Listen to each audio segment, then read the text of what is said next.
How will Russia retaliate to the mass shooting in Moscow? An affiliate of the Islamic State of Iraq and the Levant has claimed responsibility. The group has targeted Russia before. What are the implications of this latest attack? This is Inside Story.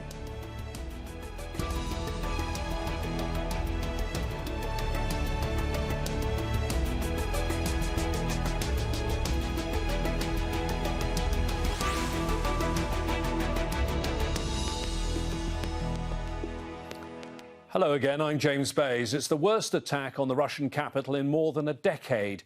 Gunmen opened fire in a crowded concert venue, killing at least 150 people. An ISIL-linked group has claimed responsibility. But why is it targeting Russia? And how did such a major breach of security happen? We'll go to our panel in just a moment. But first, Fintan Monaghan has this report.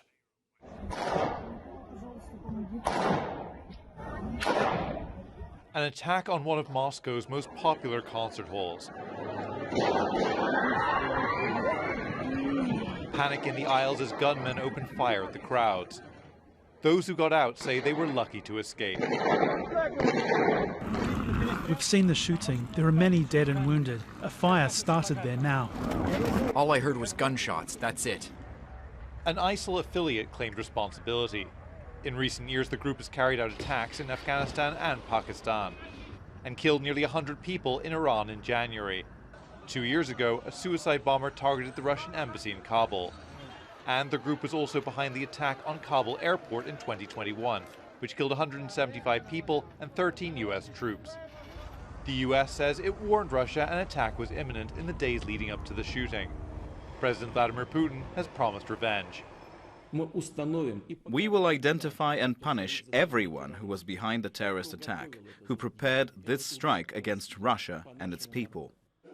He also suggested Ukraine was involved, an accusation it dismissed. It's obvious that Putin is just trying to find someone else to blame. Instead of dealing with his Russian citizens and addressing them, Putin was silent for the whole day, thinking about how to link it to Ukraine. Only a few days before, Putin had been celebrating his victory in a presidential election. Now he's facing the fallout from a major security failure and questions about how he's going to ensure it doesn't happen again. Fintan Monaghan, Al Jazeera for Inside Story. Well, now let's discuss all of this with our guests. Joining us from Lahore in Pakistan, Ahmed Rashid, a veteran journalist who specialises in Afghanistan and Pakistan. He's the author of the best-selling books on the Taliban and Central Asia. In Rome, Owen Matthews, the author of Overreach, the inside story of Putin's war against Ukraine, and a Russia specialist. And in Geneva, Jerome Drevon, a senior analyst in Jihad and Modern Conflict at the International Crisis Group. Jerome specialises in non-state armed groups. Thank you very much, all three of you, for joining us. So let's start with who we think carried out this attack. If I start with you, Ahmed, the branch of ISIL that mainly we know for what it does in Afghanistan, say they did it, and they backed their claim later by releasing a video with body cam footage from one of the attackers, which matches other pictures that were taken from those that were in the hall. Do you see this as conclusive? I would definitely go with the claim that it is ISIS Khorasan, because this is a strategy they've been following for quite some years now, and that is to kill as many Russians, Chinese, and other big power, American, of course, the big power states, and undermine them. And what we do know is that ISIS-K has targeted Russians in Kabul, in Iran, in other places, and this is all part of a strategy of hating Moscow and Russia, partly because of what the Central Asians inherited from the Bolsheviks, and before that from even the Tsarist times, where Tajikistan was very neglected by the state, and nobody was prepared to invest in it or develop it in any way. And as a result, there was increasing resentment, especially among the Tajiks. And there are reports that some of the kill bombers, the suicide bombers, may have been Tajiks. So I'm sure the Russians will be looking into that. Well, let's see what the Russians are saying right now, Owen, because it took 19 hours before President Putin made a televised address. He spoke for 5 minutes. and he didn't say who he thought had done it, but he did say this: based on preliminary information, a window for crossing the border was prepared for them by the Ukrainian side. He's making a link to the war in Ukraine. Also, the authorities in Russia say the attackers fled in a white Renault car, and it was stopped about 340 kilometres from Moscow in the direction of Ukraine. What do you make of this claim that they were trying to flee across the border into Ukraine? Because that's a very well-fortified border, and they'd have to go across that and then an active front line. Yeah, it's completely crazy. We should note that actually Bryansk, where the car was stopped and the suspects were apprehended, is also on the way to Belarus, which is actually a much better place to flee if you're fleeing.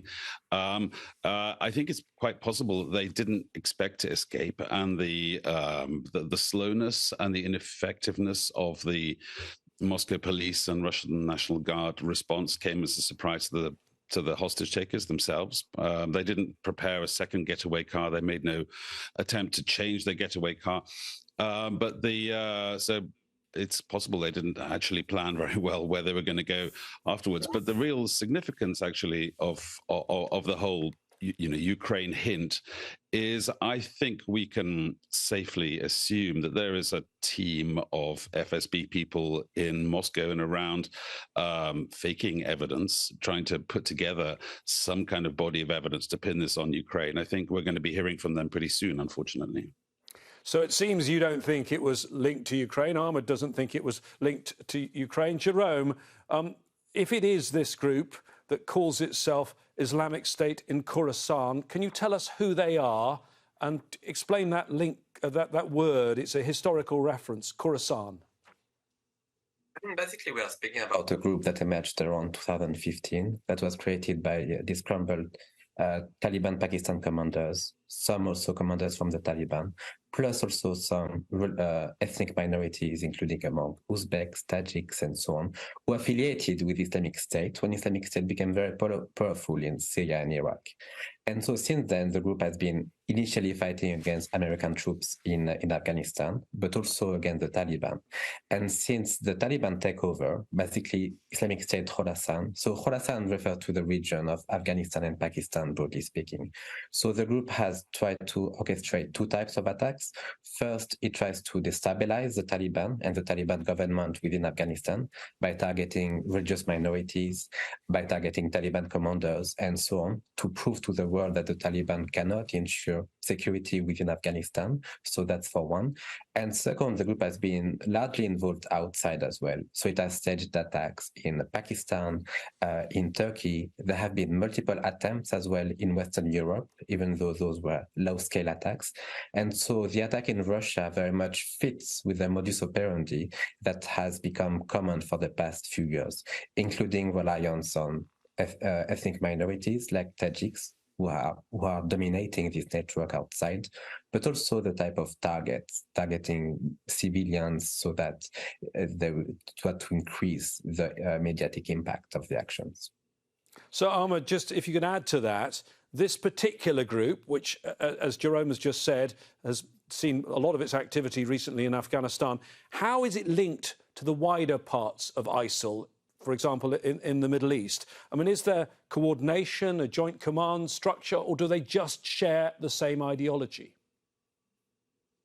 No, I think that there is a lot of cooperation because you've seen ISIL active in all these countries around Afghanistan, and they have been, devastatingly successful in some of the suicide attacks that have taken place in Pakistan, in Iran, and other places. So, I mean, I think, what we are faced with, remember that they also do not believe in the Taliban ideology. They believe in a much more extreme Islamic ideology than we have really seen in the region before. And the danger now is that there will be a general crackdown by the Russians, by the Central Asian regimes against Islamic militancy. But how successful that will be, given the failure, this massive failure that took place in Moscow the other day, I don't think the Russians population is really going to believe in what they're being told about the future. And Owen, they're not in Russia accepting there was a failure yet, are they?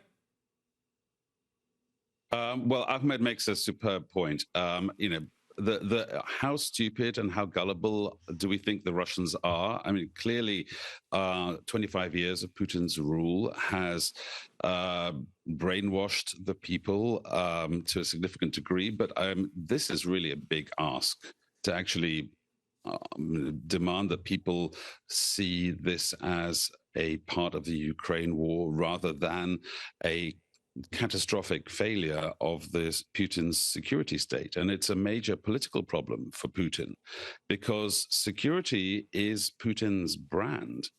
He came to power in the wake of terrorist attacks in Moscow and around Russia.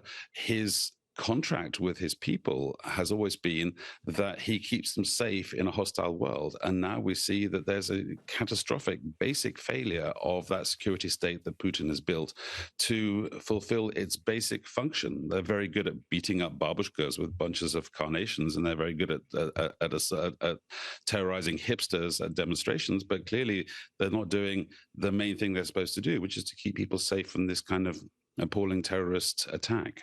Jerome, if I can go back to the group itself, just be clear for us, what are they trying to achieve and what is your estimation of how strong they are and exactly where they are based? I mean, basically what they are trying to achieve in comparison to other groups, as was mentioned before, they don't believe in alliances with states. So for them, everybody is basically an enemy. Other states are enemies, Muslim states are enemies, but even other Islamic or jihadi groups are also enemies because they're not proper Muslims for them. So in that sense, they try to destabilize their regional environment. But there is something quite paradoxical with ISK's foreign agenda. So the type of attacks that they've launched, in Iran, in Turkey, now in Moscow, it's partially the outcome of their own weakness in Afghanistan, in the sense that they are still active in Afghanistan, but the Taliban for the past year has largely clamped down on them, dismantling their cells, arresting or killing some of their leaders, and so on. And so for the group, because of the huge pressure that they are facing in Afghanistan by the Taliban itself, they are trying to project violence elsewhere as an alternative to domestic violence within Afghanistan. So it's a bit paradoxical, but external violence is also the other outcome of the failure to achieve something in Afghanistan. Let me get your take on that, Ahmed. How has the group's fortunes changed since August 2021? Because before that, they were targeted by the US. There were US raids, arrests and airstrikes. And of course, now their adversary is the Taliban. How has that, in your view, changed their fortunes and their strength? Well, I mean, they've become much stronger because with the departure of the Americans, the departure of the international community, the Taliban being generally a weak force, that they have maintained security to some extent, but they can't do the kind of intelligence work required to deal with extremism. And we have a very, very difficult situation for them. I mean, the world considers the Taliban a pariah. Now, does this attack mean that Russia is going to recognize the Taliban or work closely with the Taliban to identify ISIS-K militants? That may well be the outcome. And of course, there'll be shouts of protest from Afghan women and others who've been deprived of their jobs and livelihood by the Taliban. But this bombing has really created an enormous problem and a question for the Taliban and also for those countries who are refusing to recognize the Taliban. Ahmed, Jerome made the point that they're lashing out beyond Afghanistan because they're under pressure in Afghanistan. If you look at their recent attacks, there was, back in 2022, an attempt on the life of the acting ambassador of Pakistan in Kabul, a suicide bomber attacking the Russian embassy, Russia again the target, and also in 2022, attacking a hotel popular with Chinese nationals. Since then, though, attacks in Pakistan in 2023 and in January this year in Iran. Do you agree with Jerome that they are expanding? Yes, absolutely. And this is the basic tactic they have as a suicide bomber, and they're now using that very extensively around in the whole region. And this is their way of expansion. It's not necessarily a political way, but it's a a way to use suicide bombers, and the fact that they can still recruit suicide bombers, presumably from all these neighboring countries, says a lot of their abilities for the time being. Now, how, we haven't seen an attack by them in the West, but if an attack does come in the West, what are the Americans going to do? Are they going to launch a massive offensive like they did after 9/11? Or what are their options? These, I think, are huge problems that are now coming up to the forefront, to be faced by NATO, the US, and they have to be thinking ahead of what these groups are capable of and thinking ahead of what can be done to curtail these groups. Jerome, they haven't, it seems, completely finished in Afghanistan, because the day before the attack in Moscow, there was an attack, again, we believe, carried out by this group, a suicide bombing on a bank in Kandahar. And of course, Kandahar is not the capital of Afghanistan, but it is where the Taliban's supreme leader, Habibatullah Akhundzada, lives. Yes, precisely. That's what they're trying to do. When you look at the attacks in Afghanistan, usually they try to attack either religious minorities, so their places of worships, or mostly civilians, because those are somehow easier to orchestrate, because there are many of those places that can be targeted. So it's difficult to ensure security everywhere all the time. So they cannot really target high-level Taliban figures, for example, which could be part of their objectives to really destabilize the Taliban government, but they can't really achieve that. So instead, they're forcing their ways into those low-level targeting in public places, because for them it's simply easier to achieve. Owen, let me ask you, why would they target Russia, do you think? I mean, I assume you're going to refer all the way back to the Soviet war in Afghanistan, Chechnya, and Russia's role in Syria. Yes, well, you've answered your own question, James. That's exactly why. It's also relatively easy target. Moscow is full of Central Asians. They are the Gastarbeiters who do all of the dirty work. Most of the borders between, there's free movement within the customs union. So Tajiks and Uzbeks and Kyrgyz workers from Central Asia can freely come to and from Moscow, and it's just a target of convenience as much as ideology, simply because it's easier to hit Moscow than it is to hit the West. So Western Europe is harder to get into. You need to get visas, you need to travel, whereas you can literally drive from Central Asia to the Crocus City Hall. It's right by the ring road. It's just a turn off the main motorway and you're in Crocus City Hall. Ahmed, I noticed you were trying to get in there. Yes, I mean, I really feel that the driving factor in this is the hatred of the Russians by many of these ethnic minorities who are fighting either for Islam or they're fighting for an independent state. They're both extreme nationalists and extreme Islamists. And and this is an area that really has not been explored. I spent 2 years trying to track down some of these Uzbek and Tajik militants in Tajikistan, and they're very well organized and very, very much in control of the areas that they occupy, but it's very difficult to reach them.